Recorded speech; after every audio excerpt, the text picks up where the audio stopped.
Hi, I'm Kat and I play Red. There were quite a few games at Essen I was excited about. When I've been doing these videos, I've been trying to look at the games that not everyone has immediately jumped on. So today we are going to look at Tracks, the board game. Sorry, I should say Rise. Rise is designed by Remo Consadori and Marco Pranzo. It's published by DLP and Capstone. It's got 10 tracks and a score track, so that makes 11. All the tracks. Let's have a look at it. In Rise, you will be taking responsibility for a city. You'll be responsible for the social and economic development. Using various tracks, you can influence how to best provide for your residents. This may be through culture, science or politics, but you will be penalised if you don't respect conservation of the environment or the satisfaction of your population. Now, Rise has 10 different tracks that you'll be trying to manage, and each board has got an A side and a B side which work in a slightly different way. Today we are purely looking at the A sides. There's a little letter in the bottom corner there. Whenever you see a symbol like these, you're going to simply move up that track. Money and victory points are black for positives and red for negatives. Let's have a quick look at the boards and what they all are. So we have the culture track here, the bank here, the bureau, the politics, science, industry, and then at the bottom here we've got conservation and satisfaction in the yellow and the green. The red tracks are bad. This is pollution and this is riot. Then on the edge here we have the school board and the press board. So let's have a look at the actual gameplay. Rise is played over 3 eras, with each era consisting of 4 rounds, so a total of 12 rounds. Each round has 5 phases, which are shown on the frame at the top here. So the first thing that happens is you're going to gain income. Universal symbol for income. In the first round, it's not going to happen as we've got our starting money. However, in subsequent rounds, your income is determined from your position on the industry track here. The second phase is the card display setup. So we're going to place 7 cards in the frame.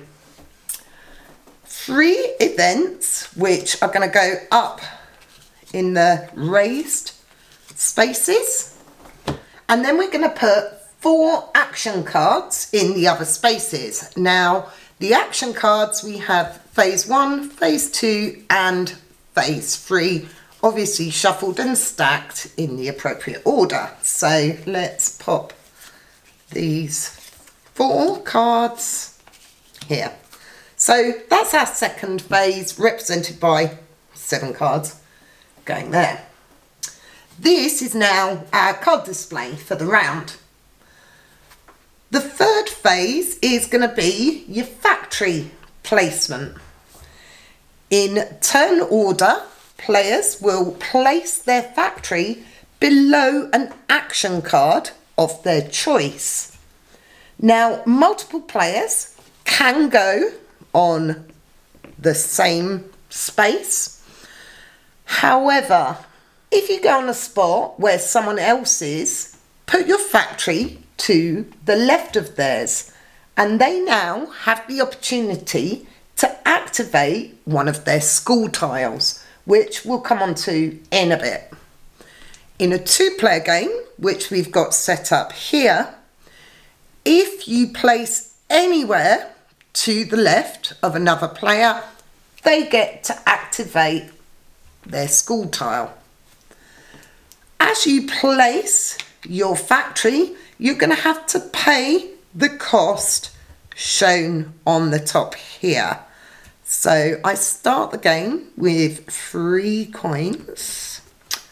I'm going to go here and pay my 1 coin to the bank. Let's talk about school tiles. We mentioned them. Let's have a chat about them. At the start of the game, you'll get a random tile. So here I've got politics as my random tile. You can collect more over the course of the game from the school board here. They have an active and an inactive side and will give you a variety of bonuses. Whenever you see this symbol, this gives you the opportunity to activate one of them. However, to reactivate them, you'll need to use this symbol to flip them all over to the active side again. If you have the opportunity to activate one and they're all inactive, then tough. Life's hard sometimes. After all players have placed their factories, you're then going to move on to the activate events and actions phase. This is quite a unique mechanism and the part of the game I probably enjoy the most. All actions and events are now resolved from left to right. Each player that has a factory below an action card has the opportunity to activate it. Each action card has 2 options, a free action at the top and then an action at the bottom that is probably going to cost you coins but be better than the one on the top. After resolving actions, you're going to pop your factories up the top, which will determine turn order for the next round. So let's have a look and resolve this round's cards. So this action card here, no one went here, that just goes. Now we have the first event card. This will apply to all players who have a factory to the right of it. So both of us will go up 1 space on the bureau track. So both of us go there. So that one's done, so we discard that. Now we come to my action card. The first part of this is to go up 1 on the industry track. So I'm going to do that. Now that is going to increase my income. However, it's also going to give me a point of pollution. Pollution's bad, but I think we all know this by now. So I'm going to move across on the pollution track. So now my action is resolved, my factory goes up there, and the card goes. This event card, so now Rob will get the opportunity to take 1 coin or 1 point. So are you going to take a coin or a point, Rob? Coin. Coin. So Rob's going to take a coin and then go through this card. So because he's got extra coins, he's going to take this action at the bottom here and go up 2 on the politics track. So he's going to go 1 there and gain even more money. And then here, and he can choose between a point in riot or a point in pollution. What a choice. Which would you like, Rob? Riot. Riot. So Rob is going to go down on the riot track.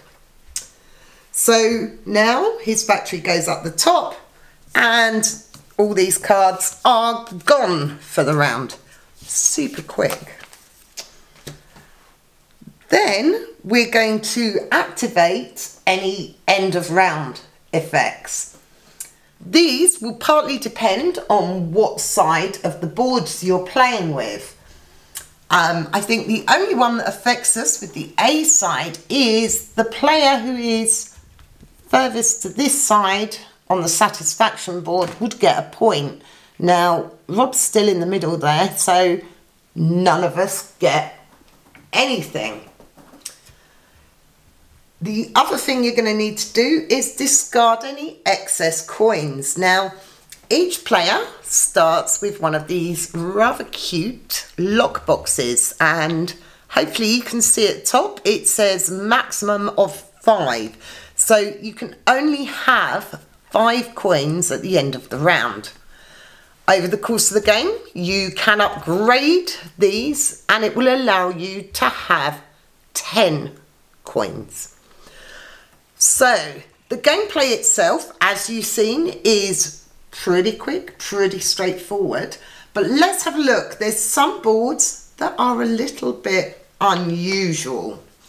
So let's go to the Bureau board. Rather than just moving forward on the Bureau board, at any point in your turn, you can decide to go back to the beginning. So let's say I was up here. I can choose to move all the way back. And what will happen is I will get all of the benefits that I pass over. So in this case, I would get a point in conservation, which is good because it takes me out of that negative area there. I'd then gain 1 coin. I'd then get to flip my lockbox over. I'd get an extra coin, and here I can flip all of my school tiles over. The banking board gives you lots of riot points, which is not so clever.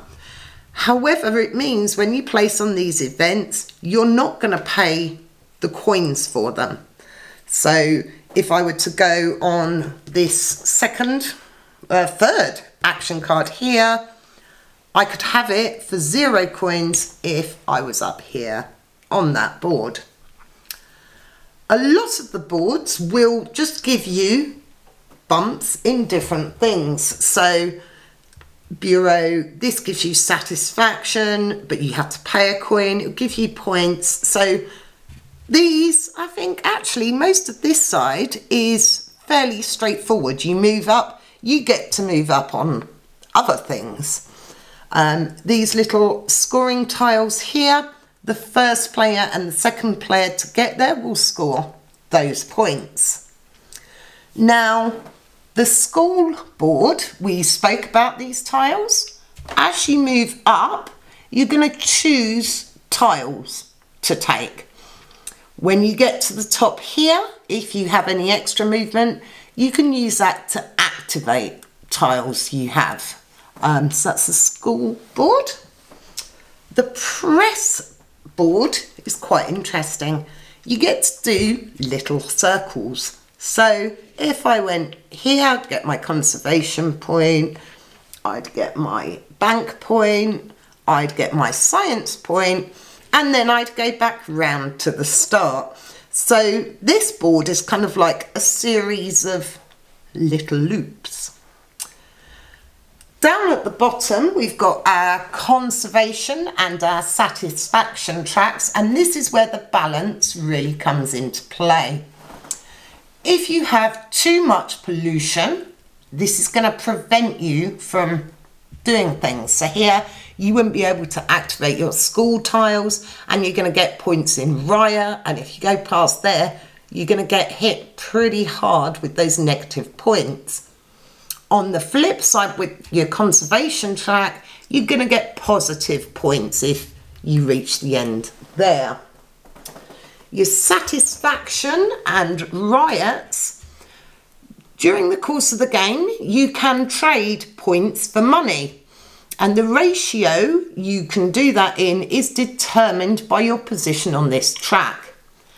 At the end of the game as well, you will get positive or negative points depending where you are on that track.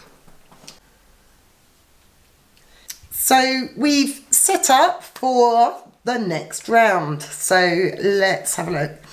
I'm going to go all the way there just to give you a better example of what is going on. Rob has got all the money, so he's going to go right at the end here. So no one does this action, so that card goes. Then we have the event, so we're both going to be able to flip a tile. Now my starting tile was politics, so I'm going to move that up there, take 2 money and turn that to the inactive side. And that's done. No one's done this action. This event. Now, we're both going to get to do this. We're going to do it from this going out. So I actually get to do this first. So let's have a look at what I want. Do you know, I'm going to take the satisfaction. That's what I'm going to do. I'm going to move up there and take that school tile. And obviously at the moment it's on the active side. Rob, because I'm going to stitch him up, I'm going to give him an industry tile. I'm so kind to have an industry tile, Rob. And that is that event. So now it's my action. So I'm going to pay, I've already paid the 2. I paid the 2 when I placed it, honestly. I'm going to pay 3 coins. And I'm going to get 2 movement on the science track. So I'm going to go up 1 space on the science track. And this is where you need to kind of watch what you're doing because you can get involved in other things. I can choose between these 2 actions. I wasn't there, I was there. I'm going to choose a bureau action and go up 1 there.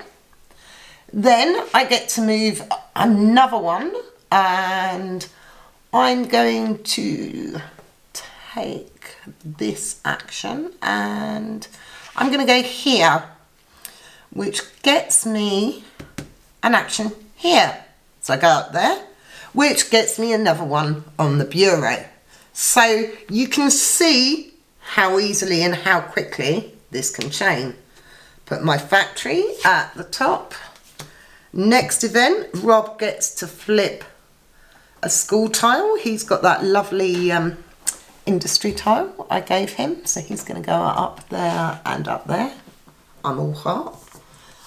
Get rid of that event card, and then his final action is going to be 2 on the politics track, which he's going to go 1 and do 1 of those actions, and there for 3 coins. So you're going to do this essentially 12 times. At the start of the game, you're going to take some cards out at random, which will give you exactly the right number to play the game, regardless of the number of players. At the end of the game, you're going to be looking for the little hourglass symbol. So let's have a look. On the politics track, you're going to get 1 point for every space you've moved up. So in this case here, Rob would get 4 points and I'd get a measly 1. And then you're going to score points on the satisfaction track. So positive points if your population is satisfied, and negative points if your population is rioting. The player with the most points is the winner. I love a good track in a game. I'm all about pushing those cubes up those tracks. So this was kind of an instant buy for me. Also then the fact it was DLP Capstone and I like their games. It wasn't what I was expecting at all. It definitely has the feeling of a roll and write or a flip and fill, where you do one thing which lets you do something else, which lets you do something else and something else and something else. And the chaining of combos is great. You do need to kind of keep with it and remember where you are with everything. You saw me move up 2 on the science track, which then involved a total of 5 movement because everything triggers something else. I really, really like this frame mechanism. The further down you go, the more you get, but the more you've got to pay. And you need to be very aware of that, because you not only need to pay for where you place, but you want to get the most out of your actions and probably pay for the bottom action because they're much better. That's why you've got to pay for them. So there is a constant juggle of where you want to go, and if you have enough money. You've then got the juggle on these bottom 2 tracks with the conservation and pollution and the satisfaction and rioting. Although this one especially doesn't hurt you so much in the game, you can really end up being hurt with these endgame negative points. So you really need to keep an eye on that. If you start going on either of these tracks, if you start going too far to the left, you need to quickly pull it back and get back on the right. It's interesting. It is not what I expected at all. I know I've said it, I really like this mechanism. It's something I don't think I've seen before, which is always good. I like the fact it's quick, it's easy. In some ways you haven't got to think about it too much because you kind of go with the flow to some degree. If you go up on science, you're going to have to make your choices about where you then want to go up somewhere else. It's interesting. It's very interesting. It's definitely going to stay in our rotation for a bit. I've looked at the B-sides, but we haven't played with the B-sides yet, but that then adds a load more variation. I think we'll probably stick with the A-sides until we're bored with them and then flip them. And of course, you can mix them up once you've played a few times. I also really like the fact that not all the tracks work in the same way. So you've got your politics and your science here, which are kind of like straightforward, go up the tracks, get stuff. But then you've got your bureau where you need to make the decision about when the right time to head back is, which is usually going to be once all your school tiles are exhausted. You've got the news board where you're doing these little loops, and what you want one set is not going to be what you want the next set. It's interesting. I think we really like this. It's pretty quick once you get going as well. I want to say it doesn't feel like a capstone, but it does feel like a capstone, if you know what I mean. Some interesting choices, quite easy to pick up and learn, which we always appreciate.